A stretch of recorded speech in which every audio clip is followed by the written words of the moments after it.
Hello, Internet, and welcome to Choose Your Issues, the still not yet primetime ready podcast of the Objectivism Program at the Salem Center in the University of Texas. I'm Greg Salmieri. I'm a scholar at the Salem Center and teach philosophy here at the university. And with me is my very good friend, Gena Gorlin, now a clinical associate professor of psychology here at the University of Texas. We apologize for being a little late due to technical difficulties, but we're getting the kinks sorted out. I believe we are audible. If anyone on the internet can confirm that, that would be nice to hear. We have someone on the internet in the room with us confirming. And we are here to talk about a topic we've both thought and written a bit about in the past, or spoken about, which is unconditional love. So there's the idea in objectivism, the philosophy that we both espouse, that love should be based on values and virtues that a person has, that love isn't a blank check, that it's not this unconditional thing granted to someone, but something that is a response to the person. And in Ayn Rand's novels, the desire for unconditional or unearned, as it's sometimes put, love is portrayed negatively. Think of the character of Jim Taggart, for example, in Atlas Shrugged, who wants to be loved not for anything he does or has or is, but just for himself, and there's no self there. And but there are things that it's natural to call unconditional love. There are types of strong experience that we both talked about in the past that seem like important parts of life that don't seem to be based on developed virtue, caring for people. And that's what we want to talk about today, these kinds of things that you might call unconditional love and how they relate to what's generally meant by the term, and how we should understand them. So, Gena, you're one of the first, you've been talking about this for a long time in connection with some concepts in psychotherapy. It's true. I think I first had occasion to develop my thinking on this idea of unconditional positive regard, which is a term in psychotherapy, when I was teaching a class on self-esteem and trying to survey some of the major views on self-esteem within the field. And it took me down I'm going to call it a productive rabbit hole of really reading a lot of Carl Rogers. So Carl Rogers is a humanistic psychologist who famously developed what we now term humanistic psychotherapy, sometimes client-centered psychotherapy. And as far as I know, one of the originators, or at least popularizers, of this term unconditional positive regard within psychology. And he meant by it something fairly specific. He meant by it a certain disposition that he, as a therapist, strives to hold, a certain set of attitudes and feelings, in effect, that he tries to hold toward his patients, and that he notices that when he's able to strike up those feelings and attitudes within himself, that therapy tends to go better. And he describes this at length, that when he's able to love and to appreciate and to desire the fulfillment of his patient's needs, basically to like being in a room with the patient, unconditional upon the particular things that they might say, whether their judgments agree with him or not, whether their particular behaviors are positive or negative. Like when he likes them as the kind of fundamental beings that they are, that opens them up to some sort of constructive change. And I think that there's something really profound about that, even though I wouldn't describe it quite in the way he does as unconditional positive regard. So I think something's being mispackaged there. Well, the question is to why, if it's a mispackaging, it is. What's wrong or missing about it? And also what's right about it. But let's kind of get a catalog of types of things. So Sure. in the case of Rogers, he's talking about an attitude he, as the therapist, adopts towards his clients. He has a regard for them. Now, regard is a lot shy of love, right? But True. It's a like. positive. He sometimes calls it liking. Okay. Yeah.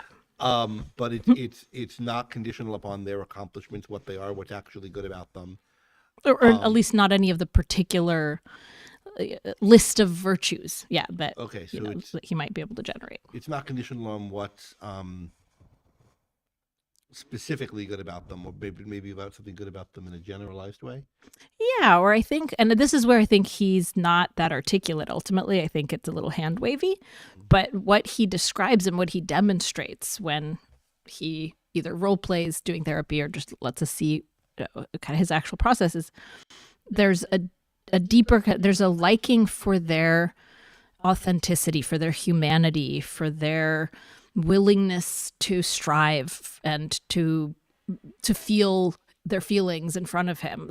And I think that there's something nameable there, even though I don't think he really names it that explicitly, that isn't nothing, like what might be Taggart's, he wants to be loved for nothing, but that is general in the sense that it's something about whatever makes them fundamentally human and alive, and it's not, any more specific accomplishment that they've already got to show for themselves. Part of what's interesting about that, though, the way you phrased it, it seems in a way precisely conditional, or anyway, it's based on something, namely they're showing up for the session, they're acting a certain way.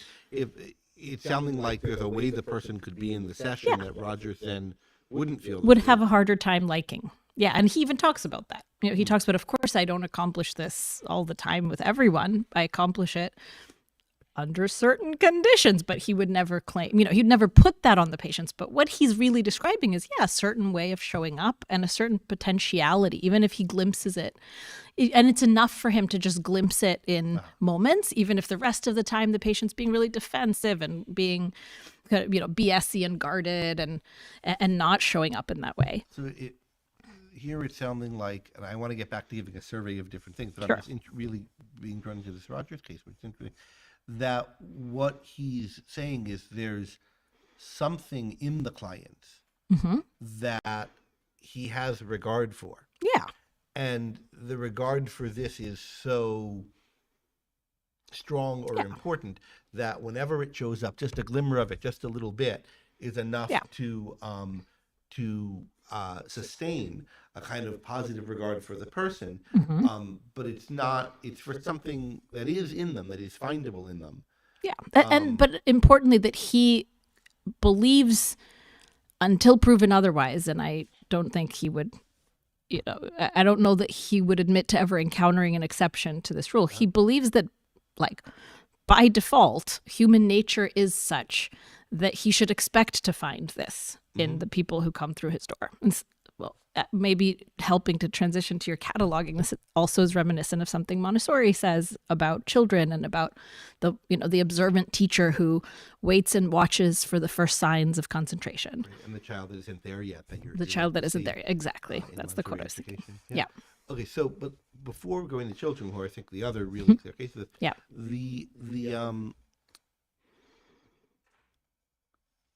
the other one is also in therapy. I think the context in which it's come up with me in conversations with you and others about therapy, and at the Ayn Rand Society a few years ago, we were talking about a paper on integrity and trying to integrate oneself. This is a paper by Carrie and Biondi, and we were agreeing and disagreeing with some elements of it.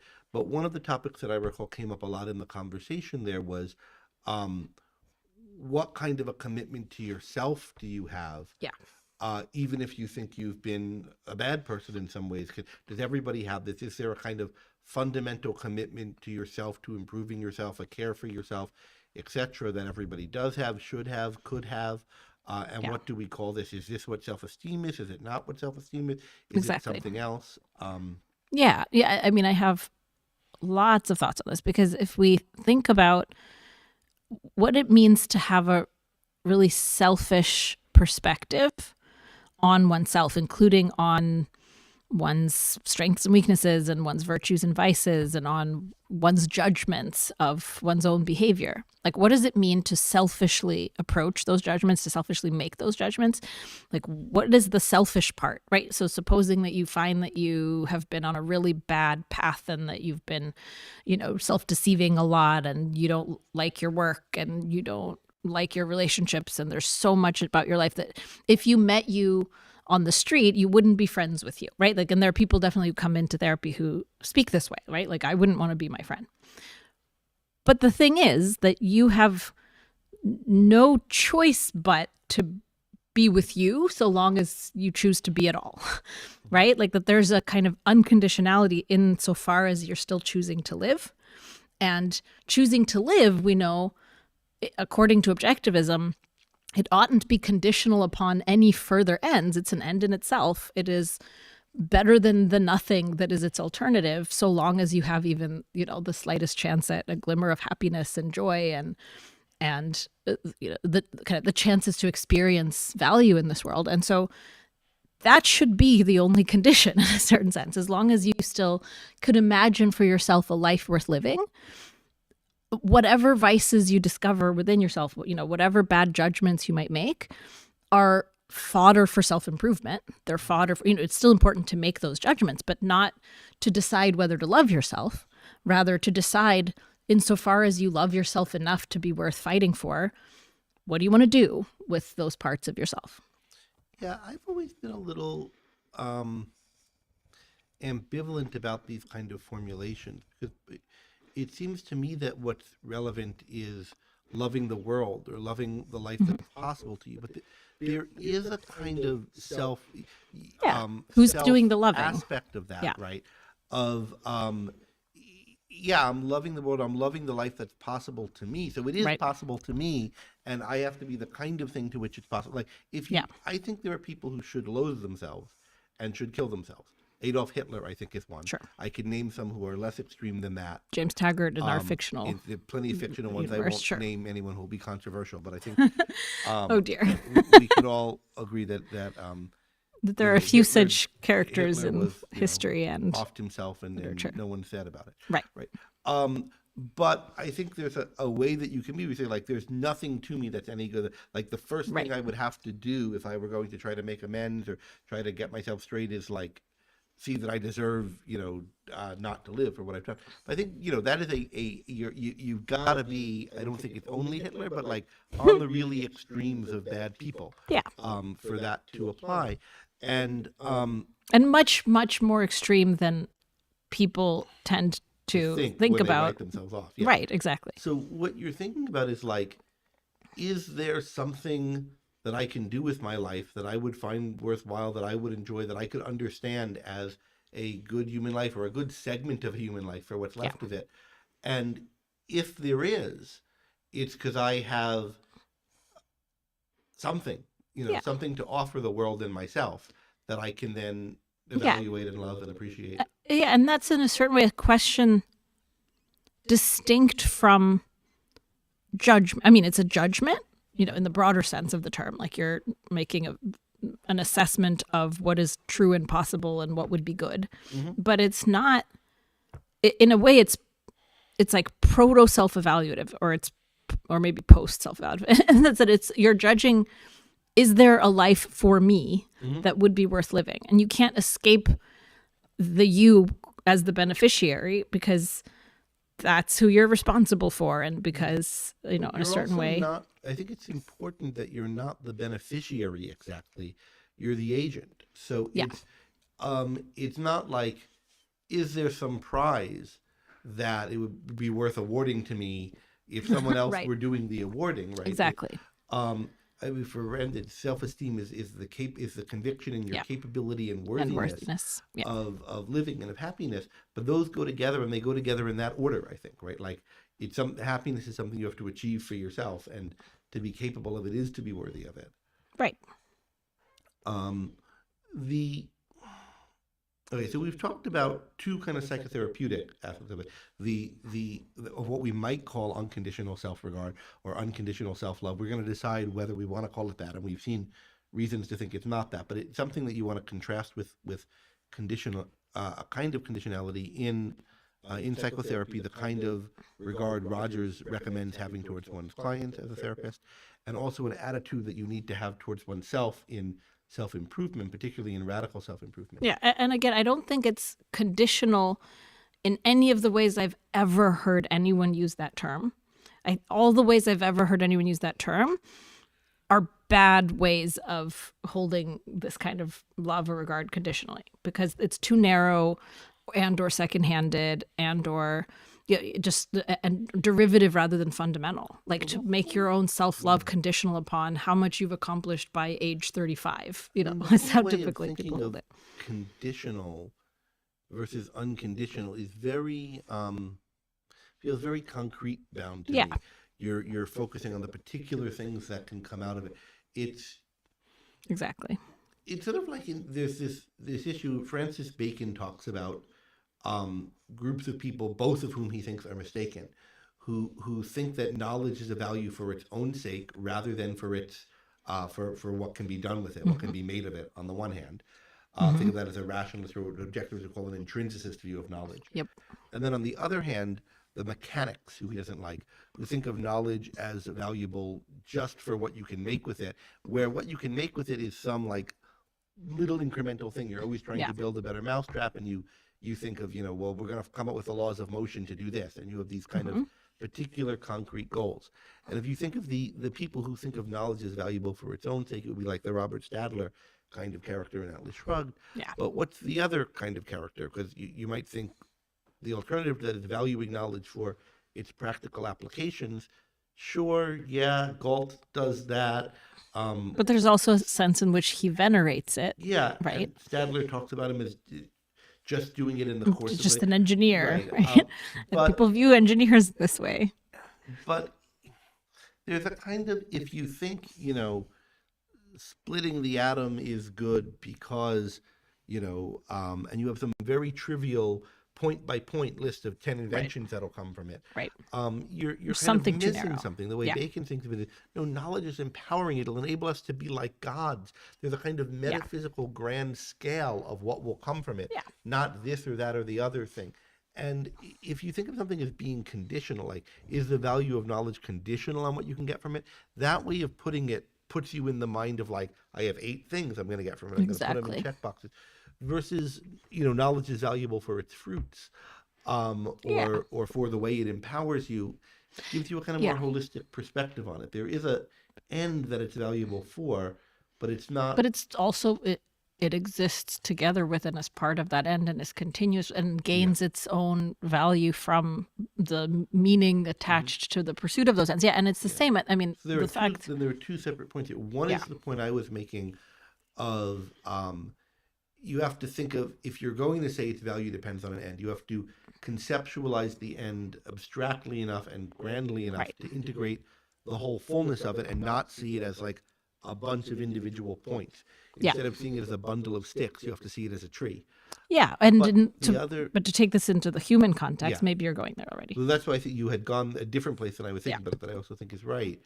The other side of it is that a point I've also made sometimes that knowledge is none of the concrete values that are valuable for human beings, even categories of value, are valuable in themselves in isolation from the rest. They're all valuable As parts of the whole of a life. The whole of a life. And I think the humanistic perspective that Rogers is known for is capturing some part of that insight. I mean, he describes it as organismic development, organismic striving. He's one of the few scholars outside of objectivism whom I've seen routinely use the term organismic.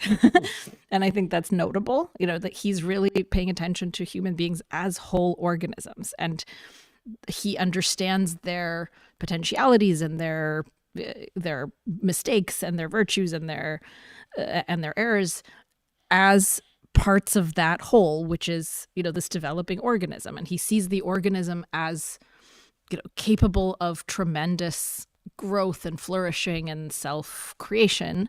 I know it's more my term than his, but he says similar enough things. And so when he loves, or at least positively regards a patient in therapy, he's regarding them, he understands them as organisms. What word would he use rather than self-creation? That's a good question. I have some Development, quotes of growth. self-development, self-actualization. He's definitely on about self-actualization along with some of his, contemporaries. I've got a bunch of quotes by him up here, but yeah, I mean, I think terms like, I'm trying to think that there's a kind of like a fulfillment of potential, or at least that's an emergent theme. whether or not those are exactly the words he uses. The development angle brings us to the third case which I think is the most striking case of, I think there's something plausible about the idea of unconditional love, but I still don't think it's right. And I think it's important to see what the right way to conceptualize this case is. And that's love for children, and particularly love for one's own children. And the place where, I started thinking about this is when I was teaching Atlas Shrugged in a course at the University of North Carolina, Chapel Hill, years ago, when I taught there, and it was a course on human nature that I taught the book in. And we were thinking about human beings as rational animals and what that means and how their emotions fit with it, and talking about some of this material on love. And one thing we started talking a lot about with the students is, well, what about a parent's love for a child? Is that conditional? Is that based on what the child has made for himself? Surely not at the very beginning when he hasn't made anything of himself. And this was one of a few different topics, all related to procreation and parenting, that I discussed in my talk at the Objectivism Conference this summer. And part of what I said there, which is, I think, a key to all of these cases, is that what you're loving in loving a child is humanity as such, or the human potential in the person of a particular other. And I think that's really right, and it matters, but I think there's a lot more to be said about it than I was able to there, and than I have worked out myself yet. And I think it's really interesting to think about how it relates to conditionality and unconditionality. Yeah. Even in an adult context, because I think there's a lot we can learn from the child case about what we can love in ourselves and how we can relate to ourselves. I did a self-parenting talk a couple of Ocons ago where I made that exact kind of analogy. But I think one thing just to notice, and for any parents listening, I think this may be more apparent, but really anyone who's been around a baby, like just how easy it is to love a baby. And it's not rocket science, right? And you think it might be harder to articulate what it is, and there are BS evolutionary explanations and this and that, but yes and no. It's easy to have positive regard for a baby. Okay, it's easy at to minimum. like a baby, right? You But have even- to but- be a really crummy person to bear a baby ill will as opposed to positive will. But what a parent does isn't just like, oh, that baby's No. nice, right? It's more specific we're here than that. with child now, and we each have Indeed. young I children. I have to say, I don't per se feel strong love yet for the fetus growing in my tummy. I think there's, I'm sorry. Okay, I've scandalized some Gina, of our this is audience Texas. members. That's Okay, I've just broken the law. you might be against the law for saying that. What have I done? No, but the point is that there is, in fact, it's even here, it's not strictly speaking, it's not causeless love. It is very much, but when you watch a baby figuring out how to move and figuring out how to knock things over and how to make mobiles, light up or flash, and just the consternated effort that they put into figuring things out and to looking around at the world. It's glorious. Yeah, but it's also really nice when it's someone else's kid over there and not yours, and you don't love everyone's kid. No, right? sure. There's No, it's getting to know this child and their developmental trajectory. Is it getting to know, or what exactly is it? So, you might think, and someone might think, that this connection between a parent and his or her specific kid is the core thing of love. This is what it evolved for. This is what it's about. What we feel for our partners, or what we feel for people in our, is it extension of this? Here's the paradigm case of love. Right. Any theory of love's got to start from this and Yeah. step out. I don't think that, but whether that's true or not, it is a striking thing that it's easy to think, oh, how cute, but not I'm going to devote my life to making this one of the many cute things out there. To help raising them. I'm going to spend so much time on it. There's a kind of, commitment that a parent has to a specific child. But there's also what you're going to put into this value, right? So the love is clearly also, if you will, conditioned upon the investment that you plan to make in forming a very particular kind of relationship that reflects you as much as it reflects the child, and in how does Karen put it? Teaching them your ways, or passing on your special procedures. This was my wife many years ago when we first, were contemplating having kids, saying someone to pass on my ways to. Yes, Teach my I kids. view it a bit differently, but that is one of the kinds of things you might be excited for. The Viewed as immunizing it against my ways. oh, Anyway. I see. Putting them on a better trajectory than I see. what you always want your kid to be better off than you were, right? It's like each next generation. Anyway, go ahead. So yeah, the thing that I'm interested in here is and what I think of it as like loving humanity in the person of a particular child is it's a one-on-one particular emotional investment. I think Yeah. it is an investment in a individual child. Yeah. That it's this one, I've born it or, fathered it Absolutely. or adopted it or him or her, Yeah. whatever. And this is mine, right? As for any value Mhm. that you would choose to cultivate and invest in. Right. And but love. there's a kind of, I think the fact that there's something non-rescindable and non-negotiable about it, and it's a real commitment, matters to what you're doing in having a kid. Like you could say, like, I'm going to buy this house and I expect to like it. It's this house and whatever. Right. But if it doesn't work out, I'll sell it and get another one. Yeah, that You know, doesn't work you, with you kids. can't do that with children. But I think part of what that is that what you're doing in having a child, whether you have it in the normal biological way or by adopting it, is you're saying, I'm investing in this form of the human potential, or of Yeah, this it's- instantiation of yeah, the but that's a human little bit like, potential. I love humanity and what human Yeah. beings can be. And And I want to because raise of one. that, I want to raise one and be with one Yeah. through all of it. Yeah. Through the ups and downs, through all the chance. Like if humanity is good and it's good, warts and all, and it's good, Yep. problems and all, and it's good through thick and through thin or whatever. I don't know which one I'm going to get. I don't know what it's going to be like. I don't know what disabilities, challenges, mistakes, etc. it's going to have. But because human beings are good, I want a human Yeah. being through thick and through thin. Yeah, and so your love of your baby is as, again, not exactly unconditional, as fundamental as your love of humanity. Right. But that's what I mean by it's like the fact that you're picking a particular, Yeah. you're connecting to a particular one. Yeah. Without knowing where he's going Right. to fall on all of these things and how Yeah. it's going to go. It's a commitment is- to your love of humanity right. and an expression of your love of And humanity. the not picking by detail, so to speak, is As long as it's green-eyed and bushy-tailed. the not picking by condition, right, Yep. is part of what it is to be committing to humanity. I mean, you have Yeah. hopes and you might Yeah. whatever and but the idea is come what may or come the range of possibilities, right? Yeah. But then there was something else about this that's I think interesting. Like that description sounds perfectly fine for a fetus. What you're expecting, why you've chosen to carry this fetus, and Mhm. what you want to have with it when it comes out.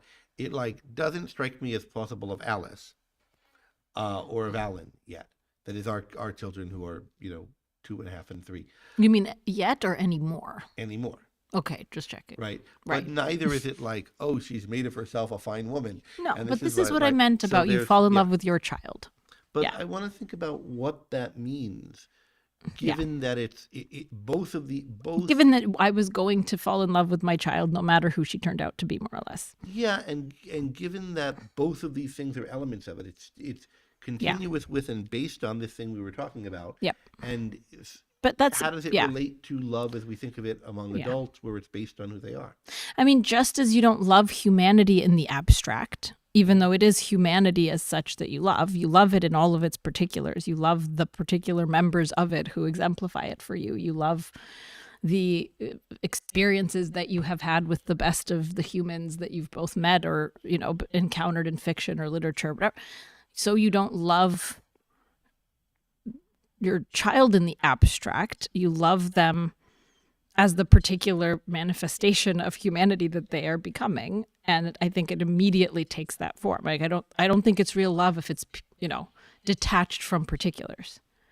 And that's why I say, like, I don't have especially strong love for the fetus yet, because I don't know much about, I feel him dancing around, which is cool. So let's think about what that means. There's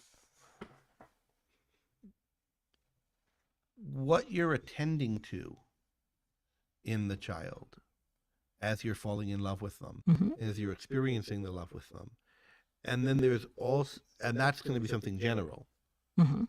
But what you're attending to is going to be general? At first, in other words, think of the things you said before. As the child is struggling to learn, and as it's looking about, and as it's doing this, and as it's cuddling up into you, and as it's cooing, you're picking the things that are like to do with growth, development, loving the world, reaching out towards the world, etc. And then, as it does each of these things, there are going to be, the many individuating characteristics notes, features, that emerge, details that like will loving turtles, eventually become part of the particular personality or whatever. So I'll give you an example with Alan. This is my son, Alan. Like from very young, different babies have more or less control of different muscles, right? But he had a surprising degree of head control, and his looking around would have this kind of neck chucking out in one position or other. And so, like, that's a form of, being interested in the world and wanting to see it. But like a very particular form that was very his. assertive form with him. Yeah. And it's, whether it's a narrative one constructs or whatever, feels like the beginning of a personality, and and a very imperious one. I spoke of him even as an infant as like surveying his domain, which sure enough has only continued to, yes. Although maybe it's our saying that brought that out in him. But anyway, the point is that you're part of what bonding with the child is, I think, and falling in love with him or her is noticing things about him or her that individuate that. Well, but him, both her. that are consonant with what you love about humanity in general. And then, like when you fall in love with an adult person, you don't fall in love with them for bad things you don't like. You love something about her or him that you could have described before you met her in a positive way, but not her way of doing it. Like, I like people with a good sense of humor, and when she tells a joke, there's something about the way her eyes crinkle up or whatever that then becomes the concrete that but there's some general heading under which it falls, which you already liked, and it now has this greater reality in the concrete. And I think that's similar to what happens with the child. It requires a particular personality, particular individuating marks, but you're noticing the things that are like part of what you like about human beings that they do. And it's a real life concretization, and dramatization, if you will, of striving or of benevolence or of playfulness or of diligence, or you name it. Now, neither of us have the experience of older children yet. No, at least not on our own. Not as direct, ours. Yes. But, I mean, we've been them. True. Arguably. And I do think parent-child relationships when the children age are hard and ought to be. There should be this individuating on the part of the child, and a negotiating of, Yeah, but I think also part of it is the parent is always going to have this special vantage point and perspective on the child that they can't expect the child to have in return. But also a generalized and hopeful perspective on the child that there's work, I would think, to merge it into a view of what the person becomes. I mean, we talk about it as it happens naturally in the early stages of you fall in love with this particular person. Hmm. But even there's the question of like how much of what I think of as my son's personality is what I'm projecting on it Sure. versus what it actually is. And when he's 30, that'll be a much Uh, bigger issue. yes, Or 17. indeed. So let's see. We've been talking about love in these different categories of love and how we think they work. So what about conditionality? In what sense are these conditional, unconditional? We said why we don't think conditional is the exact right word. Yeah, or contingent. I sometimes like that. There's some way of more precisely capturing what's wrong, or instrumental, or I mean, you were getting at it. I think Yeah. with the Bacon dichotomy. Let me give another characterization that's sort of meaningful to me.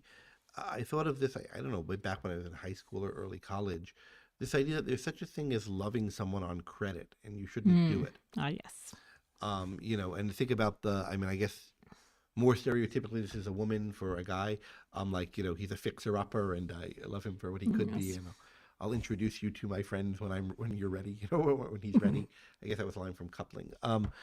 But So that's where you get your formulations. I forget not sometimes the- you get them all from not TV the, shows. not the love on credit. Frasier or Coupling I or don't know where that came from or if I just came up with Sure. it, but that particular joke is from Coupling. But probably from Frasier then. That's where Greg gets everything. This is where I'm going to make my big reveal. Everything you think is Greg's original formulation actually comes from one of 2 or 3 TV shows. just from psychology, Okay, mainly just in on the topic. psychology is the Fraser stuff. Fraser Fine. was formulated Everything in, I think, psychological that psychology. Greg has to say for himself. The Anyway, so love on credit. see, what are people talking about? They're just talking about echo and audio quality stuff. Well, Yeah, so that feels like it's conditional. I have a view of what you're going to become. I'm kind of loving you with a down payment. yeah, waiting to see if you become pass the that. test. In effect, Yeah, and I think that I've always thought that's really kind of destructive Yeah. and Never- weird and never not works. real love and not real affection for somebody. Yeah. It's got to be based on sort of what they already are.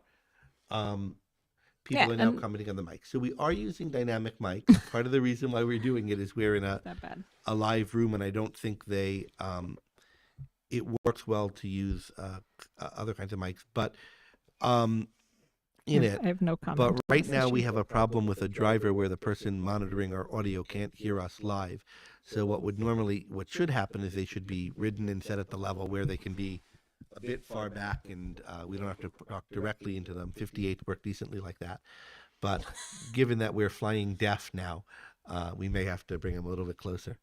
Anyway, this is part of the not ready for prime time business of see. this podcast. Afterwards, we'll put a This is pretty close to what would be I prime know. time. Afterwards, we'll put a compressor on them before we release it properly. But okay, I'm bringing And the cut mic out this entire closer. little aside. No, this is part of the fun of Ah, your getting to. yes. Okay, The lovable quirks that quirks of the make the production podcast that complete. you see us striving Indeed. for a competence we haven't yet reached, and And see you the love us little for warts individuated and- features of how we do it. Yes, audio issues and all. As opposed to just liking it if it sounds good. Indeed. Conditionally, and like a mercenary. Exactly. Don't the publicans, Mercenary love. That's the term Don't the for publicans bad do the thing. same? The publicans? Is that short for Republicans these days? No, it's the tax collectors. It's from the Sermon on the Mount. Oh, What good are you okay. if you only love those who love you? Ah, and I so forth. see. I see. The model of what I think is the unhealthy kind of. View of unconditional unconditional love. love. I see. So I want to say for people in the room and for people online, we're happy to be shaped somewhat in where we go from what you guys have to say. There's a mic here for people who want to come up and have your audio quality critiqued. Well, when you put it critiqued that by way, the world. extra enticing. I would hope. Mhm. So let's see where was I going? So the kind of love on credit Yes. is one thing.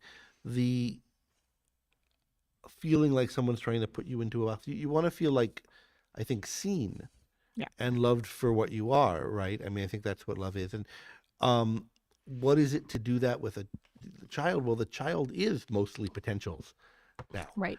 But he's mostly potentials that he is, actualizing in the early stages, and Yeah. to love him is I think to see that to love the current work and the current activity whereby the child is developing his or her capacities. So could you talk about the therapeutic patient in that context? Yeah, I mean, I think that that's largely what Rogers had in mind and what I do as a therapist when I relate to someone who is, I mean, an analogy within the objectivist literature here, and I'll be curious to see what you say about it, because you don't like it when I try to invoke fictional characters as examples of things. But I have you here to censor me now, so we'll see. But I've always found it striking, the relationship between Rourke and Wynand, and the ways in which Rourke has no difficulty in loving Wynand. I mean, he loves him, right? And I don't think he loves him on credit. I don't think it's conditional upon Wynand, turning a new leaf and saving the Wynand papers. I think he loves him precisely for what he is, who he is, and for, above all, kind of the visibility he provides to Rourke, which is unique among perhaps people he's met. That last part's the one thing I disagree with. That's interesting. How would you put it? I think he loves it. I don't think love is about wanting visibility. No, that's true. You don't think that. Seeing the other person. I mean, the other. So the visibility Rourke thing, provides to him, for that matter. But I think visibility in the sense of he sees in Wynand something that is intimately him. Yeah. And that he doesn't see in anybody else. Right. What I don't like about the visibility provides angle is the idea that, like, I love you because you could see me for what I am. Rourke doesn't care about that. Right. I mean, that's a very nice thing when it happens, and it is normally part of love, and it's a good intensifier. He loves that Wynand exists in the world, right? But part of that is he wants to spend time with him. Right. He wants to go places with him. He wants to do nice things for him and to be friends with him. He wants to see him in the world. He doesn't just want to know in some abstract way that he exists, right? He wants to experience him because of what he is and because of what he sees him. But that's, I guess, that's what I mean by visibility. Like he provides a dramatization of Rourke's mode of existence in a really unique way that nobody else seems to. And I think the fact that they understand each other on the level that they do is part of that.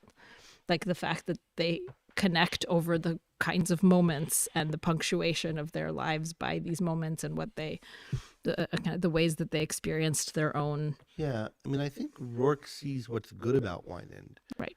In a way that nobody else does. Including Wynand. Right. Although interestingly here, notice Rourke's formulation of what he loves about Wynand or what's good about him, which is that he wasn't born to be a second-hand. Yeah. And so it's a potentiality, right? But it's a potentiality, that's kind of stillborn. And he knows that even as he says it. And it's tragic, and he hopes that Wynand won't kind of put that together, right? Even as he says it. But B, he loves Wynand as he is today because he's such a man, because he's a man who wasn't born to be a second-hander. So if we think about and now the born to be, we should say, is a kind of metaphor. Right. It's not Obviously, that's how not. He was born. And there's a bunch of stuff about her working out her views on this, but it's not. But however you take it, it's not just whether through birth or through what he did as a young child or whatever. He acquired it, that he has this potential to not be a second-hander. No, it's because of how today he sees things. He is a certain way. Yeah, he sees things, he understands things. He shouldn't be a second-hander. Exactly. Namely, he has the kind of mind that values and cares about things and understands things and acts for itself. He has the kind of core of he has the kind of way of facing existence Rourke has. Yeah. But he also has something that's kind of overlaid betraying, on that, undercutting that, and so making him function as the kind of person who didn't have that core. Right. But for Rourke, that's less important than that he to has him qua friend, right? Qua kind of providing the kind of deep spiritual value that he provides to Rourke. And I think that that's notable when thinking about, for example, how I relate to a patient who often won't value him or herself the way that I'm able to value them, because they're seeing all the contingencies wherein like they're not fulfilling their potential, or they're not living the life that they once envisioned, or they have failed to even envision for themselves, a career or a relationship that's on their own terms, and they've kind of stumbled into a life that just is conventional or isn't theirs. Whereas what I see in them is the ambitiousness of that vision and of that, or even the longing and of the way in which they're frustrated. What's writ large there for me is that they want more, and that they're here actively struggling and, feeling the embarrassment and the pain and the shame, and for the sake of the possibility of that more, and in the particular way that they're doing it, right? Because every client is different and is very particular, as we were saying about children. There's a skill of prospecting for the lovable in people, in yourself and in others. And yes, and that's a big part of, I think, doing therapy or coaching or parenting or teaching, right? In any role like that, I think to be able to prospect for it and then to be able to model it back to the individual, person themselves, so that they can start to see themselves from that kind of vantage point. But then what is it that we're seeing and reflecting back? If it's not unconditional love, and I grant that it's not love in all cases, because sometimes it's just liking or self or regard, but yeah, I mean, I think there are a few formulations we can at least grapple at, right? Like it's love for the best within them as it exists today. It's love for the growth itself and for the striving itself and for the spark itself, which is itself then going to be the catalyst for all kinds of more particular value pursuits and, particular virtue development that then will make it more fun to be them on a day-to-day basis. But that I can see that I can love the faculty that generates those kinds of values. And I think that has to do with when we were talking about the kind of actualization of the potential we see in our children, even as it's still in its very early days. Yeah, and it's that seems right. I like the phrase "love for the best within them," and that needn't be, but can be, love for someone on the basis of the best within them. You mean love for the whole person as opposed to and I think part of what's happening in these cases is that there's a fundamentality to it. It's like it's a metaphysics. It's like applying a metaphysics where the important things about someone are not their flaws and their errors and even their vices. Like what's important is that there's a life being lived, that there's a spark of of humanity, of with all that implies and can contain within it, like, and anything that flows from that and expresses that, like, that's what's fundamental. And in some cases where you might say there's not yet a life being lived, what's more important is that there's the possibility of that, and the things that, if you think of them as little sparks that might get together to kindle a whole fire, but right and now they're loving that little crackles.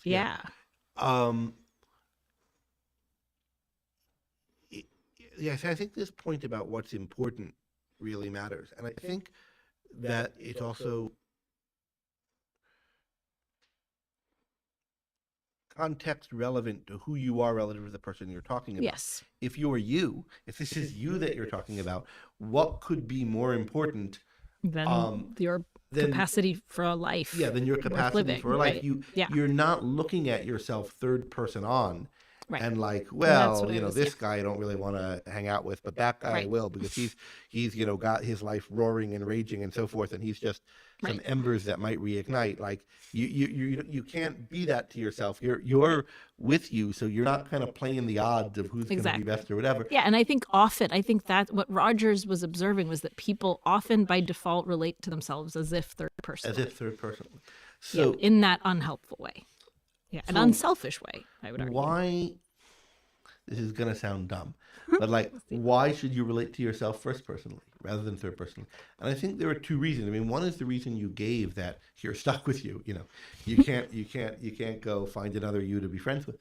But I think the more important one, because then maybe you should just give up. Maybe you suck, and that's it. But I think the more important one is that you are you, not you're stuck with you, but in particular, you're in control of you. You have free will. You have choices. Yeah, you have a power that no one else has with respect to you. Whether the best in you comes forward, gets engaged, whether there's more of it, is up to you. Yeah. And you're self-authoring. Right. And it requires attending to that and understanding it and not missing that you have the capability to do that. So for someone who's able to be good, even a little bit, even Right. even if, I mean, and I've kind of made this point, though probably imprecisely, that for anybody trying to make a prognostic judgment of a third personal, like, how likely is this person to turn themselves around in time to graduate from this program? Like, it may be that the correct objective estimate for anyone else to give is like 2%. Because all I have to go on is their past behavior and their premises up to this point. And as far as I'm concerned, like, they are part of the furniture of the universe. And I can only, just project how things will go from here. But for that person from inside, the probability may be very different because they know that they can intend differently. They can make different choices. They can envision a different path, and they can put themselves on it in spite of all the inertia pushing them toward the failure path. There's the question, what is the probability, is incoherent for you. This is the imprecision. Probability is a thing you can ask Right. about something third personally. Right. What's the That's the probability that this sign will fall again? If it fell a little bit while we were setting up, it has to A do with mechanical how well process, that sure. thing holds. And what's the probability that one of these people will ask a question or something? But Right. what's the probability that I'll do something? This is my I'm in point. control of whether I do it. I can't This is look my at point. it as, Yeah. this This is my point. But I mean, you can still, there are constraints upon our agency at any given point in time based on what we've, right. sort of So developed what's and the done to date. probability that I'll be able to do Yeah. it? So What's you the can, probability- and but- people do ask themselves those Right. questions, and it's a really salient matter to people. Like, but can I get Right. through the program at this point? Like, is that actually Is plausible? it possible for me, Yeah. etc. But those questions resolve down into smaller ones. Yeah. And when you get down to the smallest questions that are the units of it, at least for some of them, the answer is, will you do it?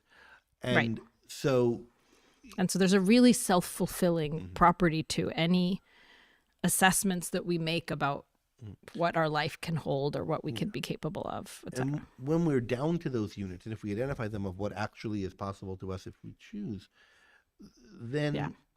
nothing, the fundamental fact, I think, for them, the important fact is, well, we're able to choose. Right. And that we And have that's irreducible. this there for us. Yeah. And it can be really hard to tell what things, we're able to choose and what we're not, and which ones Right. are complexes that include some part that we're able to choose. But insofar as it is open to our choice, it's not at all an issue of probability. It's an issue of decision. And insofar as it's something that's not wholly up to us, the difficulty is figuring out which things are things of decision, and they're not Yeah. decisions that we'll make now but make in the future, and how to disentangle those from the other things. But Yeah. your being you makes the perspective on you just ineliminably different. Yeah. And I think also when you're talking about someone who you have assumed the responsibility for raising, the perspective is also ineliminably different, both from your perspective on yourself and from your perspective on a third person. And I would Yeah. think that it's yet another thing when it's somebody who you've committed to in another way. There's a different perspective that we have on people who are our friends Yeah. than we have on third person people who might become our friends. But there's a kind of Right. And certainly I would think with a patient as well, or a client. Rather. Yeah. Yeah. So I think just returning to the agency point from it, this might be too far afield, but it feels very relevant, maybe just because I've been thinking about it a lot, that there's a kind of reciprocality between the selfishness, or I remember somewhere in her journals, Rand wrote about meta-selfishness, which really struck me at the time. I don't even know if I remember the meaning of it correctly as she intended it, but it keeps coming back, like this kind of implicit, like really kind of fundamental commitment to yourself and to figuring out, even if you don't know if selfishness is the right moral code, but like you're trying to figure it out because you want to figure out what's best for you and for your life. And like, you're still pro you on some really fundamental level, versus you've come to view yourself as a means, in effect, versus you've come to see yourself in this third personal way where you're not an end, but you're conditional. Your value is conditional upon some, satisfying some intrinsic standard or some external set of criteria that's, that God or society or someone else constructed for you. And I find that when you're on that kind of premise, your agency becomes not a source of kind of power in the way you were just describing, but a threat. So tell me more about this idea of a way of going wrong is coming to see yourself as a means. I mean, I see this all the time. Like, I think in a certain way, anytime that someone is in what I've been calling the drill sergeant mode, and kind of beating themselves up because they haven't hit a certain milestone, or they haven't gotten, like far enough in their career by a certain age, or, ruminating on all their failures such that they can't kind of get themselves started to kind of advocate for their, for the next goal pursuit that they might otherwise be acting toward. And they're as if trying to secure permission from some authority, and often it's sort of, it lives in their heads at this point as an adult, from like their own inner drill sergeant critic, whatever you want to call it. People often talk about like the inner critic, but they're trying to sort of get permission. They're trying to like satisfy some set of criteria such that then they can pursue their happiness. So what's the means? Well, I'm just not hearing seeing it in means end terms. Yeah, and I don't know if that's actually the most precise way to describe it, but it's sort of like my right to pursue my own ends depends on first satisfying whatever these other ends that someone else has for me. So like, as long as I'm a good enough son or a good enough student or a good enough citizen, I'm allowed to then, pursue my own, but only insofar as I'm functioning as a good cog in this greater wheel. Well, is it only insofar as it helps me to do this thing? Or is it only if in other words, What do you mean? I'm allowed to pursue my happiness only insofar as it makes me a better father or a better son or a even better citizen? after, because it's you never quite get to where now you're allowed to. I earn it, yeah.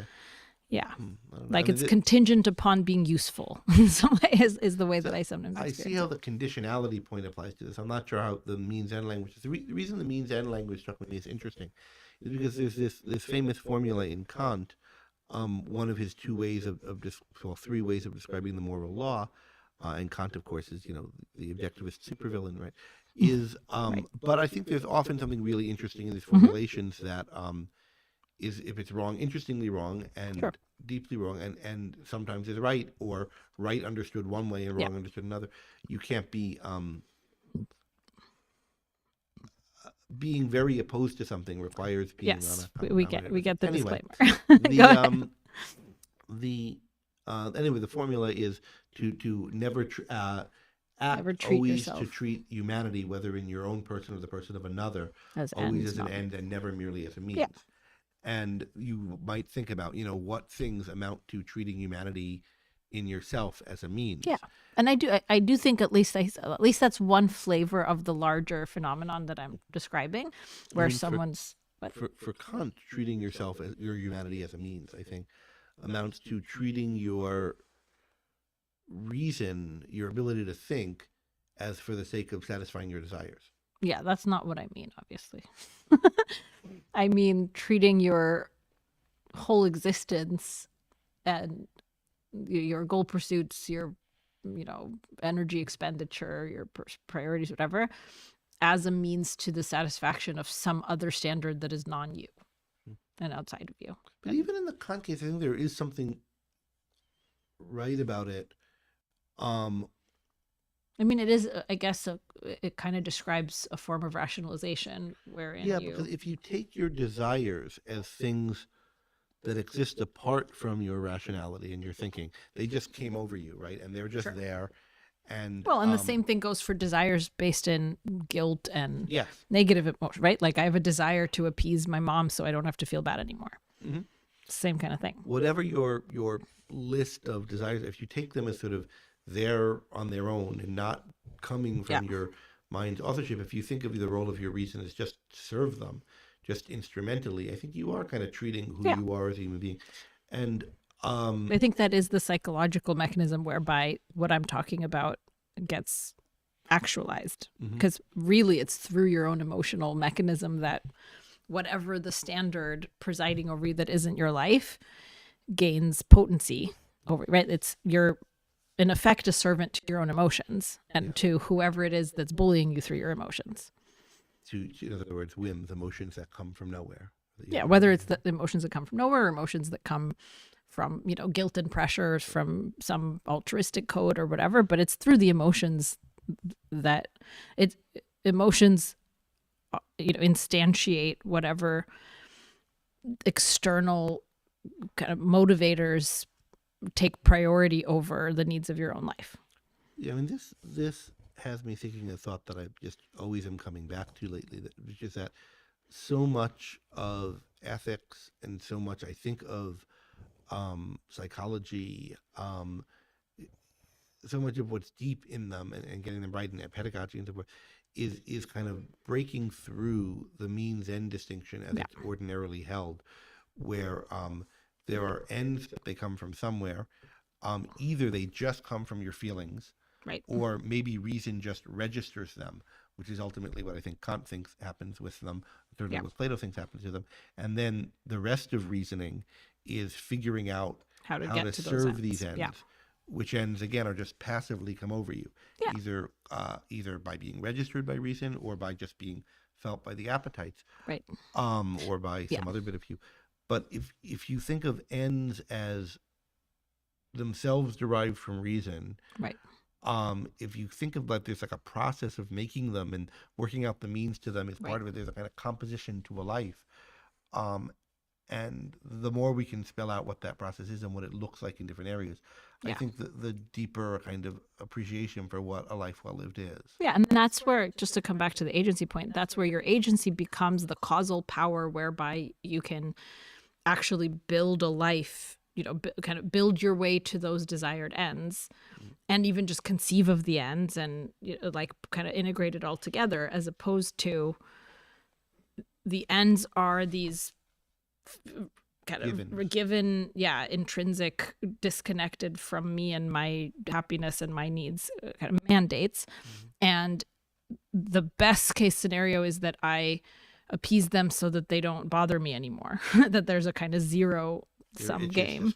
They're itches to scratch, in effect. And the best I can do is to eliminate the itch. And insofar as I have agency and I've failed to eliminate the itch, that actually only just that damns me more in the eyes of whatever real or metaphorical God has put those mandates there for me. I mean, we're being very vague about what the alternative to the standard means ends picture is. I am probably specify it. And it is, I think, something that requires more thinking and more working out and more spelling out than I've done yet. But particularly when you're talking about viewing, so I think the objectivist theory of values is the alternative to this, but cashing that out. I mean, it's what I've been gesturing at. Particularly cashing it out when put in this contrast, which isn't the way it's always put. We should maybe just mention a few places where this is written about, which are causality versus duty. So in Rand, causality versus duty, I think the chapters of Atlas Shrugged that are about the Nirvana premise, or it's a chapter Their Brothers Keepers and Reardon's reflections on it. Galt's speech. I think the place where I've kind of worked through this most and what the view of valuing is chapter 3 of A Companion to Ayn Rand, which is on valuing, and a few other places. There's a new article by me in Rutledge, Companion to Libertarianism, that talks a bit about this objectivism. But I mean, I've tried to gesture at it with my builder's mindset. The idea of the framework. builder's mindset, which as an alternative to you've been blocking about, which I have indeed, yes. And also I would just mention a couple of other things people might read, secondary sources. Darrell Wright's old audio course, Motivation by Love versus Fear, if it's available. Reasoning About Ends, also by Darrell Wright. It's true. In the first Ayn Rand Society Philosophical Studies books, it's got a name like I think it's something like Meta-Ethics, Virtue, and something. And Egoism, thanks. And then the other, I would say, Ankar Gate's article on the motivation of the creators versus the second-handers in Robert Mayhew's book, Essays on Ayn Rand's The Fountainhead. So those are the things where I see that alternative getting fleshed out. But I think there's a need for a piece just on means and ends, kind of developing this idea, which perhaps we'll collaborate on one day. I think that idea has been floated. Yeah, we've I don't quite know what it should say or how it should be structured yet. Right. But yeah, but I So would we love haven't written it yet. to work the other one. Yeah, Um, indeed. unconditionally love it, maybe Mm. too awful a pun. Okay, so let's bring it back to our topic of love, and we're not thinking that love should be conditional because that's the wrong way to put it. Right. But it's too empiricisty, too you're trying to tick specific boxes. Right. But what's meant when it's called for to be unconditional is It's something about fundamentals, right? well, It's but by sometimes fundamentals. I think it's a package deal of Yeah. calling for it to Yes. be causeless, unearned, not have any Exactly, right. particular basis, it's- to be yeah. like God's alleged love for us, where He loves us, loves the good and the wicked equally, and Yeah. Well, clearly that's you know, not what we and so forth. endorse or mean. So insofar as there's anything wrong with unconditional, it's a call for that, packaged with a rejection of loving someone on contingency or on credit. Yeah. What's the alternative? What is real love understood widely enough to incorporate all the things that we're talking about? Yeah. And maybe make it more than love because what you feel for a client or something isn't Right. love, Regard. but positive regard. What is positive regard? What is fellow feeling for human beings properly?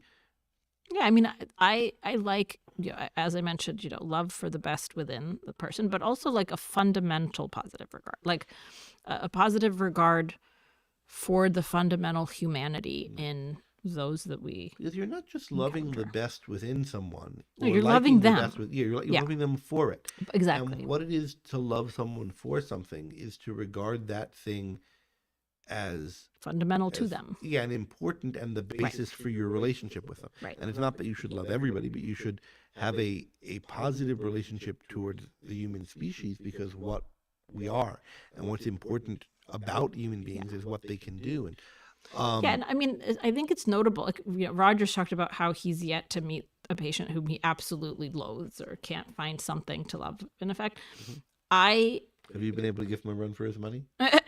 I mean, not as much as I would have expected. When I started out, I thought, I'm going to have all sorts of. I mean, look at the people I encounter in the world. If my clients are anything like the sample set, I used to of think people. of you as so chipper. Yeah, Greg when has you were now younger. apparently. No, but you're saying when you started out.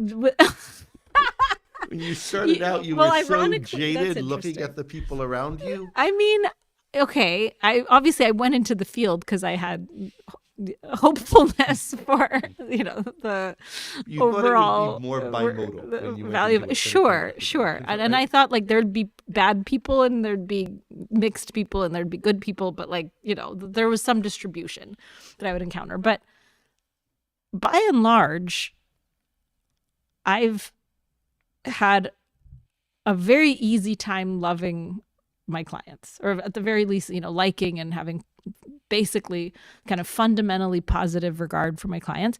That's not always true. And I think this is the basis for your commentary. It's not always true of people I meet in the world. And I think that's partly because I approach them differently. Like I've developed a certain stance toward people who come to me for therapy. You used the word love for your clients and then kind of took it back, but then didn't want to. And I think Yeah, I don't want to. And I think it seems to me because there the is a right love word to use. But obviously you don't love your clients in the way you love your husband or your job or my children. child, But right. your job is the relevant thing because your clients are the people with whom you do your job. Yeah, and I do love them in that Right. regard. And there's love is always love as something or in some relation. And as clients, I mean, I would think that I love my students. Yeah. That doesn't mean each and every one of them is important and irreplaceable to me. Sure, in the same way as again a spouse. But I think or... love is really is irreplaceability, but as a value. But they're having students like them is. And each one is an instantiation of that. Yeah, and is irreplaceable in their way. They're not interchangeable. Yeah. Or fungible. That's right. Right. Insofar as you come to know them and have a. That's right. I'm not talking about when you're lecturing before a hall of a lot of people, but when you're. Sure. When you have any sort of personal relationship with them.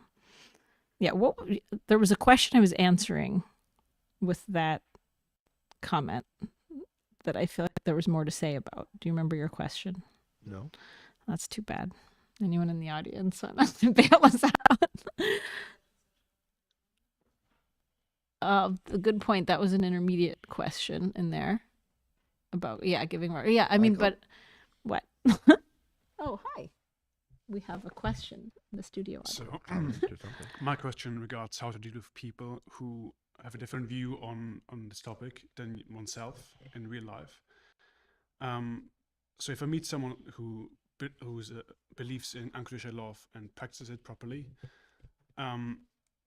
there's a fundamental conflict, because on the one hand, they will feel threatened by my view. They will feel like I pressure them to achieve certain standards because they misunderstand my rejection of unconditional love. And at the same time, I will end up being unsatisfied with the relationship because they will only give me unconditional love, which, it's unfulfilling because it's not anything that I care about, that they love about me. And so should I just avoid those people, or should I try to convert them and teach them better ways? Like, both of them seem like better options. Interesting. What's the proper approach? Okay, so I mean, I would wonder, like, what do you mean that they have a different view? Like, at what level do they have this different view? Is it like literally you at some point, and and like, is it at some point you had a debate about the term unconditional love, and they thought like that's a really good thing to have in a relationship, and you thought, no, that's wrong because that's causeless, and then you kind of landed on this as like a technical disagreement? Or is it like they tell you routinely, like, it's not anything about you, it's just, I feel behooved to, like, I don't care if you're on time to meet me, I don't care if you, like, it's not about anything you do, it's not about who you are, I'm with you because I feel it's right, because that's terribly unromantic, not to say that this is in a romantic context necessarily. But like, how does it manifest that they disagree with you on this? So it might be that I would refuse to say very generic things. Like what? I don't know, you're the best person in the world, or something like that. Things that just seem like this so impersonal and is just like, it seems to me like a stupid thing. Yeah, I think lots of people don't like that. Yeah. Whether or not they would endorse the phrase unconditional positive regard, I think, as many people as not don't love really generic compliments that are clearly empty. Right. So that's what I would be more concerned with is, are the two of you on the same page and sort of communicating in a way where like your love for each other isn't empty, and where it's anchored to, the visibility into specific qualities that you value. So your love for each other supposes that there is love for each other. If somebody's thinking, he should love me no matter what, and he's thinking, yeah, I don't, unless such and such, and you don't have it, then you don't love the person. And so now maybe the issue is that they expect you to love them or act like you love them sooner than you think you should, or it's reasonable to. Maybe you think like, yeah, there's something here, I like her. I'm getting to know you. But don't rush me. And that's a really common negotiation in friendships, relationships, what have you, whether people are using those terms. Like, people generally understand that there's such a thing as falling in and out of love, and that not everyone's in love with everyone, right? And that there can be a kind of differential in, okay, like, I am falling for you really fast, but you're kind of still taking your time, or you're still getting to know. We're talking about romance, but I can imagine this kind of thing coming up with family relationships, a brother or a sister or parents, or someone who you've, had in your life for a long time, like an old friend, who maybe you're less close with than they think they are with you. And I mean, in general, I would want to think about like, well, what is the basis of this relationship on my end? What am I in this for? Why do I want to be here? What do I like about this person? And to communicate that.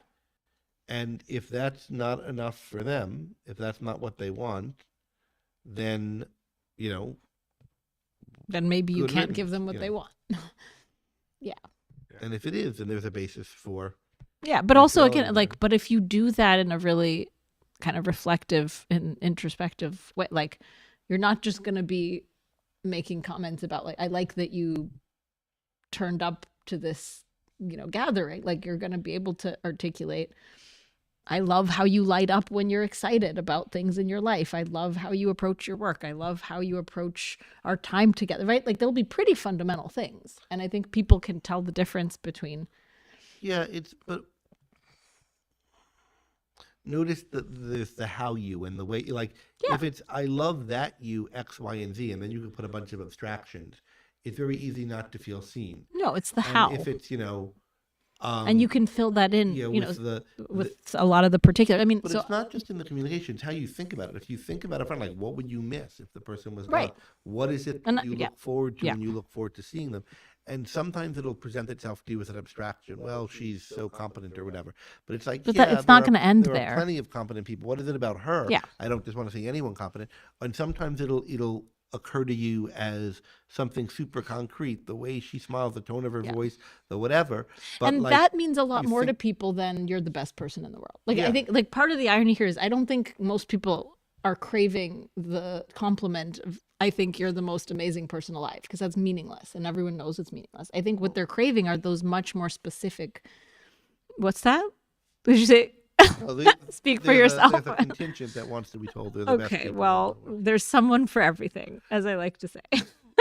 But by and large, like what Well, people but- want to know are the specifics, I think. And that's what carries more But part emotional of weight and has what credibility. I think, the ideal is so I was going to say sometimes it'll present it to you as a concrete like this, but you have more purchase on it when you can say like, well, what is it about her smile or that? What does it mean? What does it Yes. stand for? How does it relate? And connect you them to can the get that integration. fundamentals. Yes, that's But- right. Yeah, I don't know if have you seen the movie When Harry Met Sally? I sometimes like references as a kind of cheap and superficial but relevant heuristic where at the very end, maybe I shouldn't give it away. Where there's The movie's like 30 years old, right, or more. that I manage not to spoil such plots for myself till I'm ready to. Anyway, the point is there's a kind of listing out of I love this, and this about you. And it has a feel of a kind of authenticity to it that, like, even though the movie's not that deep or that philosophical and it stays at a pretty surface level, but there's a kind of a gestalt about it. It's like it comes together into, okay, there's a, you love this person as a person, and these are all the little facets and the little nuances that make this person who they are to you. And it suddenly becomes much more believable. And I think there's just something about that, like, is that conditional? But here's the other side to that, because, all right, so picture a more realistic, like, a 1 degree less abstract presentation of what Jim Taggart wants, right? Like, he says, I want to be loved just for me, not for anything I do or have or am or whatever, not because I did this or made that or was that, so that there's no content to him. Okay, what would somebody who actually felt that actually want? Would they be upset by if somebody said, well, the way you crinkle your nose and the way you wear your hat, the way, what's that? The other way thi- you sip your tea. yeah. In memory of, anyway. All those, so think of that Frank Sinatra. I don't even know who It's wrote Fred that. Astaire. It's But I don't know Fred who Astaire. wrote it, but it's But, Fred Astaire. I mean, yeah. probably Irving Berlin. There's a whole bunch of kind like of thing little, he the way wrote. you sip your tea, the way you wear your hat, the way you do all that, whatever. They can't Yes. take that away from them. All these details about the person. But like, no, we're not told what the details are, right? Like, there's something about the way you do this, and something about the Yes. way you walk, Jim, and the way you talk, and the lilt of your head, and the way, like, Yeah, but it would in be other words, BS. there's a whole bunch of stuff I love about you, but It doesn't add up to anything. right. But what you think is like there's something I see in the Yes. way you wear your hat, the way And you that's sip your ideal, tea, the is way if you can articulate that. and you might not be able to say what it is Yeah. abstractly, but But oftentimes, even when it's implicit, it's there. Like you can tell the difference Yeah. between when it's there and when it's not. When I've had friends, exes, whoever, kind of tell me, like react to certain aspects of like how aggressively I managed to get last minute tickets to a Broadway show, even though it was standing room only, and then ended up dancing in the back the whole time. And how awesome is it that we got these standing room tickets? I could just dance along to the show, and then there were various very specific ways the person reacted to me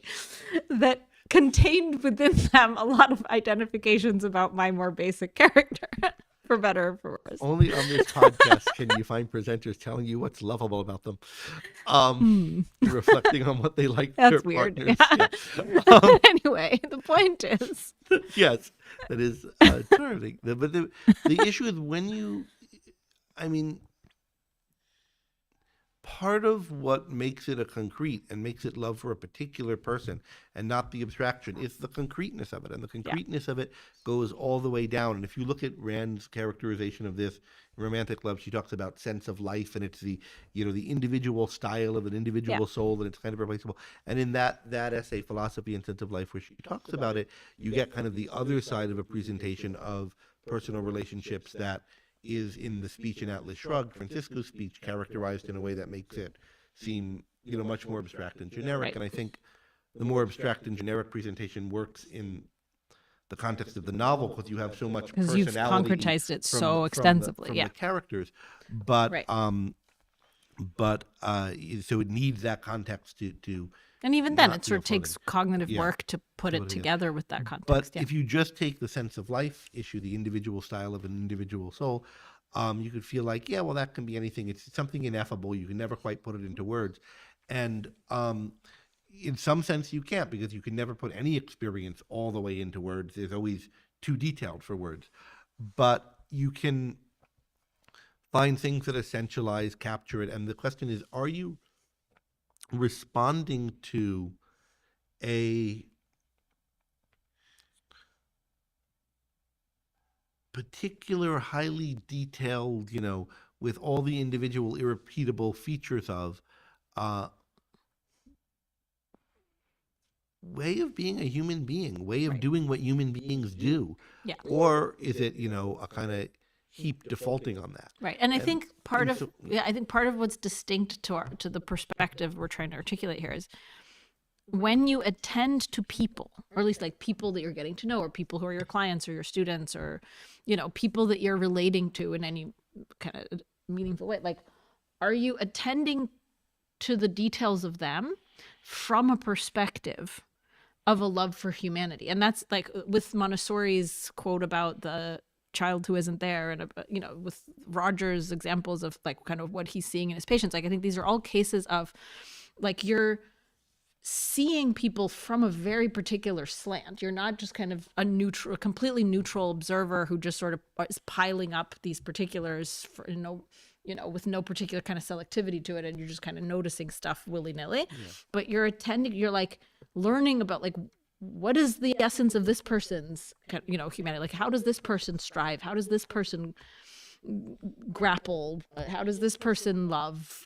And like, you're seeing it in the particulars, but you're attending to things with an eye toward integrating those details into a view of the person. And I think that that's conducive to, to loving But people more, all else being equal. I do want to, and we're getting near where we should close. I do want to close by saying I think there's a real fundamental difference between the way you look at someone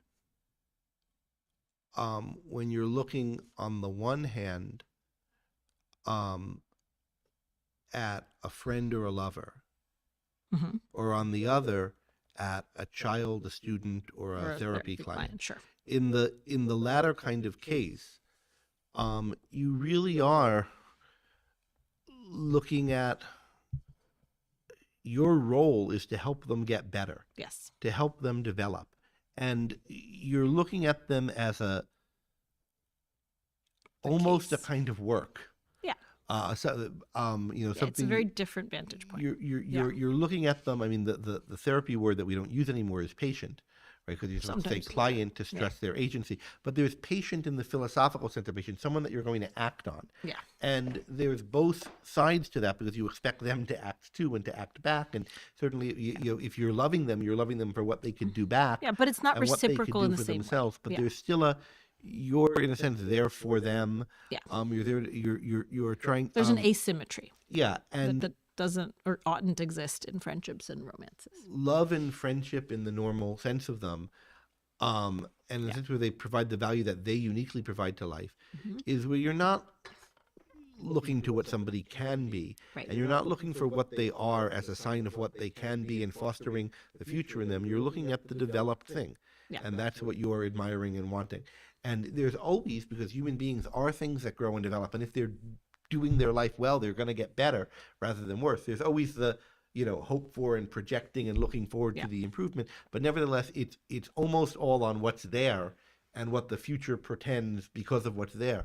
Whereas in the other cases, it's the promise for the future that's based on what's there, but the emphasis is Yeah. different. And I think, I mean, I've thought that about difference matters. Yes, and I've thought about this a lot, but like the value you gain, the value you seek, and that you gain from those two kinds of relationships is fundamentally different in a way that like I think helps explain why therapists shouldn't be friends or lovers with their patients, and why maybe the Gilmore Girls don't have the healthiest mother-daughter dynamic insofar as they're also best friends. This is all Greg's doing. I still love them for exactly the kind of dynamic that they have. Anyway, the point is, because it's a very fundamentally different stance and a fundamental way of relating to another human being when you're in this position, in effect, of a nurturer, right? Of like what you gain from raising a child, from nurturing someone's, agency in a therapeutic context, from educating them in a student context, whatever, is the kind of experience of cultivating these qualities of humanity in this particular person. And it is not the joy of connecting over shared values and the kind of the reciprocal exchange of it. The trade is very different. Right. And sort of like what gaining value from that relationship depends on, speaking of conditions, is very different. Right. For me to get, and here's the thing, there are patients or clients, whatever you want to call them, whom I fire for various reasons. So in effect, like, yeah, you could say that there are conditions upon the trade. Like there are contexts in which I'm no longer gaining what I need, which means that I know they're not going to be gaining what they need. Because as with every human relationship, it's win-win or lose-lose. But like if clients aren't actually engaging in the work for whatever reason, maybe it's my fault I haven't gotten them engaged, but like it's no longer a value to me. And that's very different from why I might break up with someone in a romantic context, because like they're not providing me with the kinds of, social romantic needs that I want a romance to fulfill. You want? Okay. Yeah. Yes. Hi. Question. Hi. Someone joining us. Hey. So my question, it's just a clarifying question. Sure. I feel like a lot of discussion has been about loving humanity. And when I ask myself, do I love humanity? I would be like, intuitive answer will be yes, I do. But I don't quite understand what loving humanity really is. Like, what is humanity actually? It's a great And- question. Yeah, and I just can't define it more than just intuitive answer. So Do you want to start, or should I? Yeah, I think you can think about a human being in the abstract. Think about the way that Rand will write, but a lot of writers, it's kind of gone out of fashion. Man is a But heroic being. we will talk That's about right. man. There's a great it's not particularly great, but the title is great, collection of Aristotle's works called Aristotle on Man in the Universe.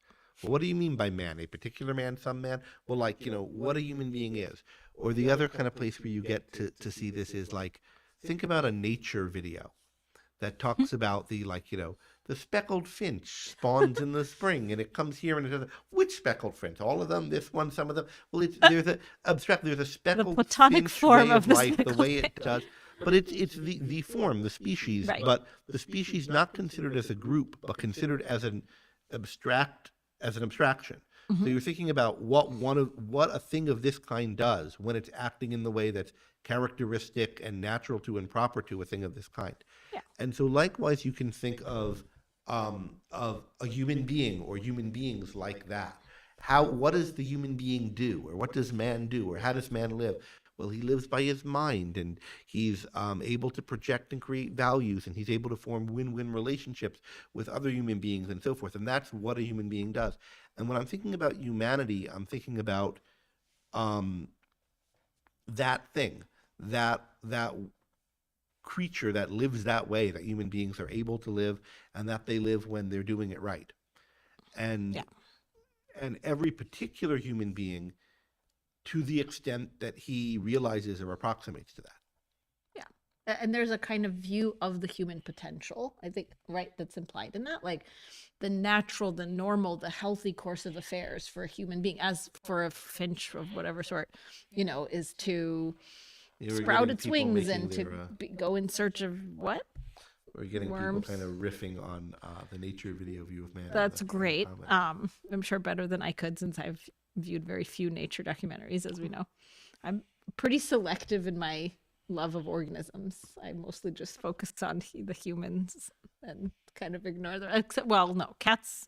I'm a big fan of. Anyway, the point is, this is now departed from the point, but yeah, like when Rogers, or when humanists, because there's a kind of humanist movement and perspective within, I guess, both philosophy and psychology, that I think in some ways is kindred to objectivism, though not identical to it by any means, and is probably mixed in its own ways. But I think like the core sentiment within this humanist kind of perspective is a kind of a view of the human potential that's fundamentally positive, which isn't the same as saying like every human being is great, or everybody's destined for virtue and greatness. Like, of course not, right? But especially to the extent that we see agency as a really fundamental part of human nature, like we allow for the fact that people won't always develop their faculties, that some people will go very wrong or will go in a bad way, but like we love about this kind of organism that it has agency and that it can achieve incredible heights of creativity and innovation and deep love and feel deep joy and create meaning, right? Like that's what we love when we say we love humanity. Does that make sense? Does that clarify? Yeah, I guess it does, because I think I was thinking about there are good and bad things about humanity. And when you say love humanity, do you mean that you have to love both? Or I think it clarified that loving humanity is more like loving the human potential, and it's more like the ideals that. Well, it also depends on whether you think the bad things are inherent and or derivative in a sense, or like secondary to the fact that we have agency and that we're not sort of fated to go a certain way. Yeah, but I mean, if you think that everybody has feet of clay and everybody has flaws and so forth, if you view the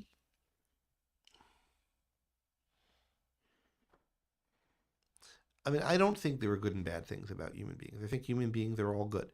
Now, there are good and bad things about particular human beings, but I think like humanity and human nature and what a human being is essentially is all good or else neutral.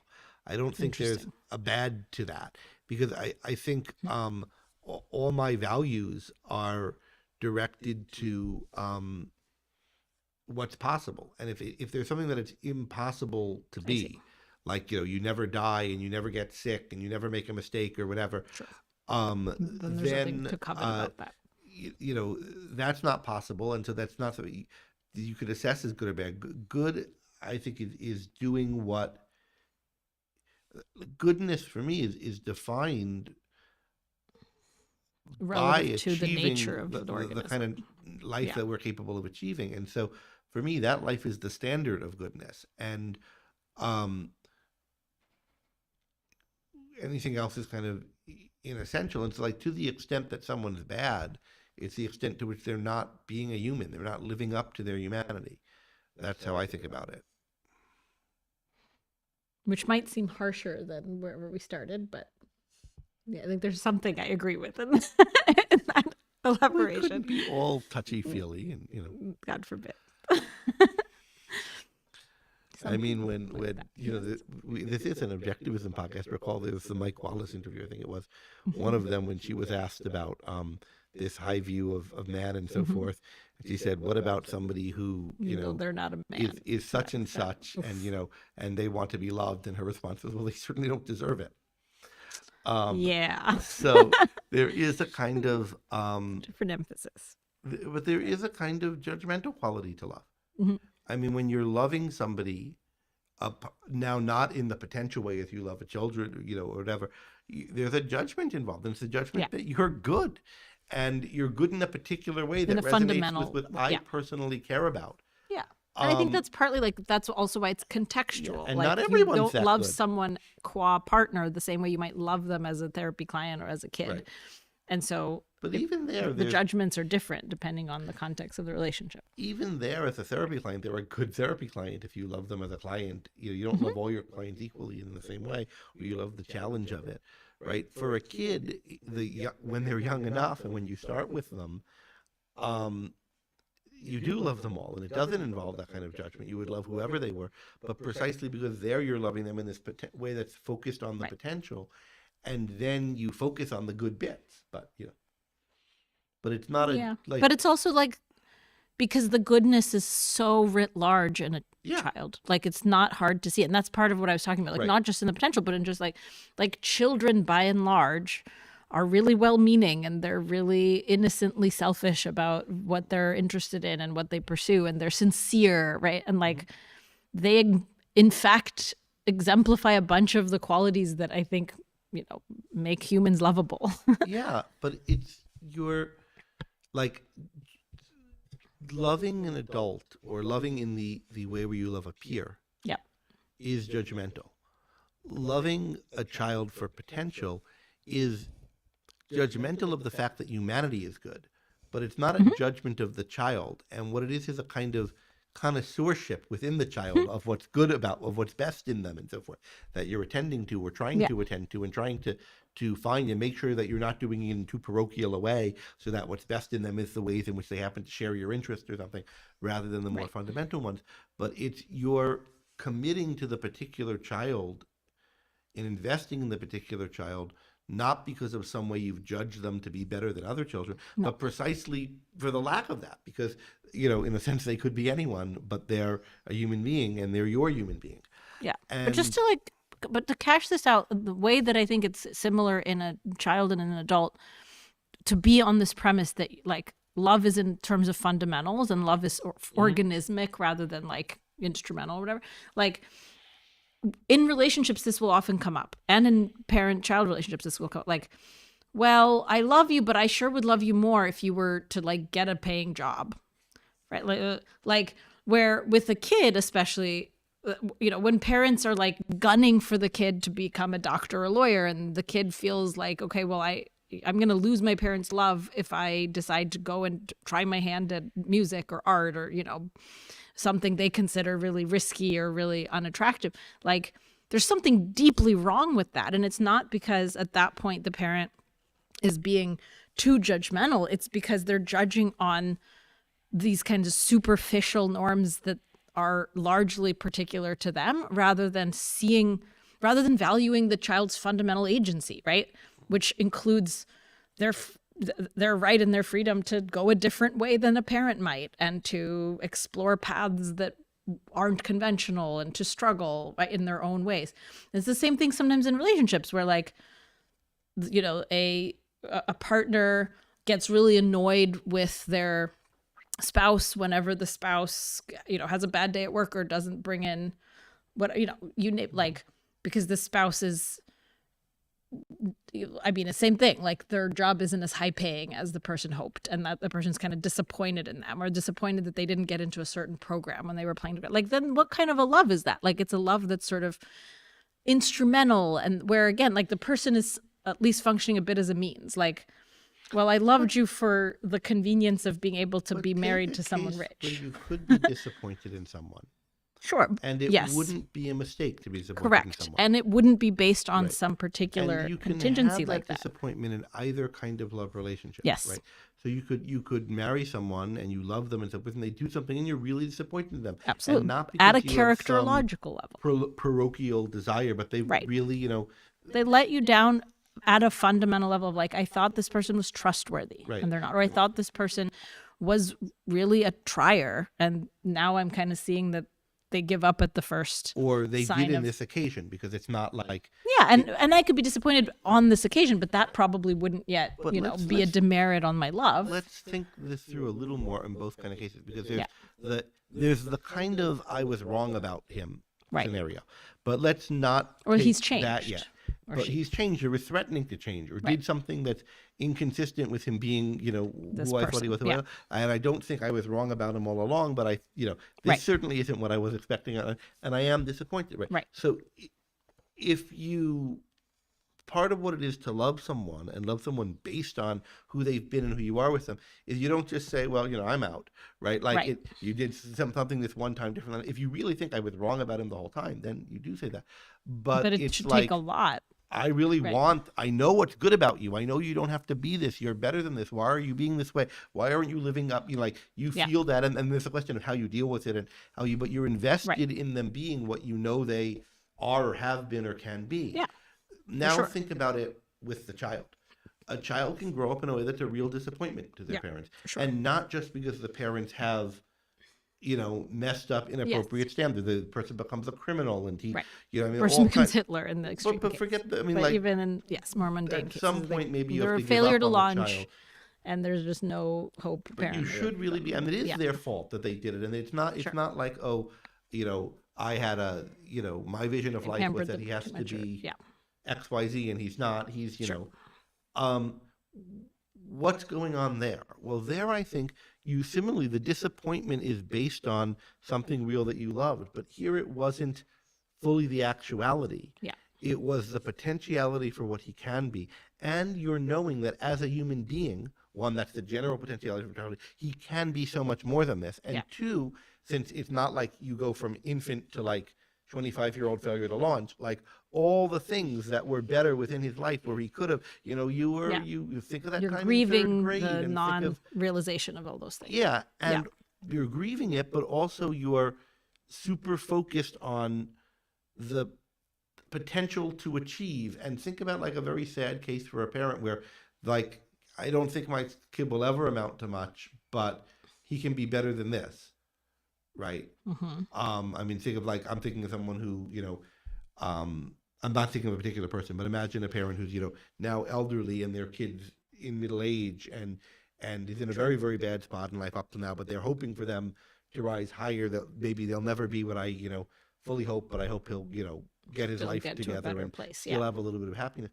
You're even in the worst kind of case of it, there's that real commitment to the generic human potential that you've always had the commitment to in this person, and two, all the better bits of them that you've seen, which are going to have real, particular, concrete content. And that also is, I think, what that person should have for themselves if they're trying to improve their life, right? And Right.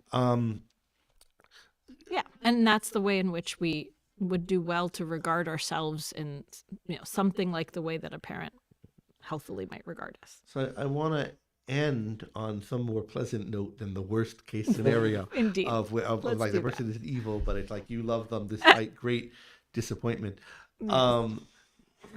Please. It's such a happy topic in general to end on the Mm-hmm. lowest above.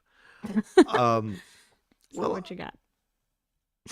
I'll say one thing. We talked about the thing that's in common between parental, teacherly, and therapeutic kinds of regards for someone. And on the one hand, and on the other side, the kind of love you have for a peer, which could include, romantic love in the case of a romantic relationship or just a really close friend. Mhm.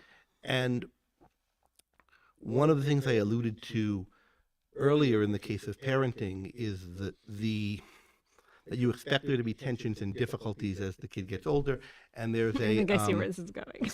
there's a movement from the one category to the other. Mhm. Maybe it can never fully happen in the parents. I think in the case of older and younger friends and teachers or students, Yes.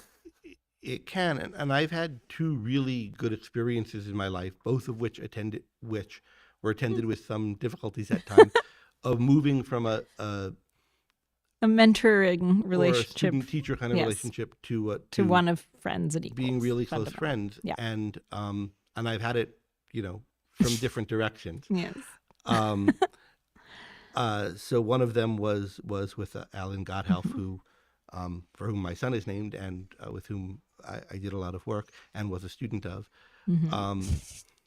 You're so cute. Oh, you're so playing down by trying to end on a nice, touching note. I'm not playing anything You're down. so- I think I'm taking it well, considering how embarrassing it is. and the other is with present company. Yes, as we've discussed on many occasions. Yes, But our not in public, rocky I think. transition from from teacher, Never quite teacher, but whatever. sure, mentor, mentee, which I know you hate that word, to Well, it's not a word. friends. Protege is such a better word. Okay. Anyway, thank you for being such a good friend. Likewise, back at you. And thank you, dear viewers. We'll probably be next with you on the 30th. Yaron Brook is going to be in town for an event, a discussion with Mika Watson on Ayn Rand versus C.S. Lewis, different views of 20th century authoritarianism. That will be, I believe, live streamed on this channel in the evening of the 30th. But Yaron's going to be with us during the day too, and we expect to do a program with him in the afternoon where we're kind of sorting out the details of what the topic will be. So we'll probably see you next in that context. Next week is Thanksgiving and the university is closed, so we won't be here. But It's true. well, how have I been ending? Good night and have a pleasant tomorrow, but that's too silly. Wow. Um, Yeah, it's wishing you all much best to choose. premises, and I'll see you in a couple of weeks.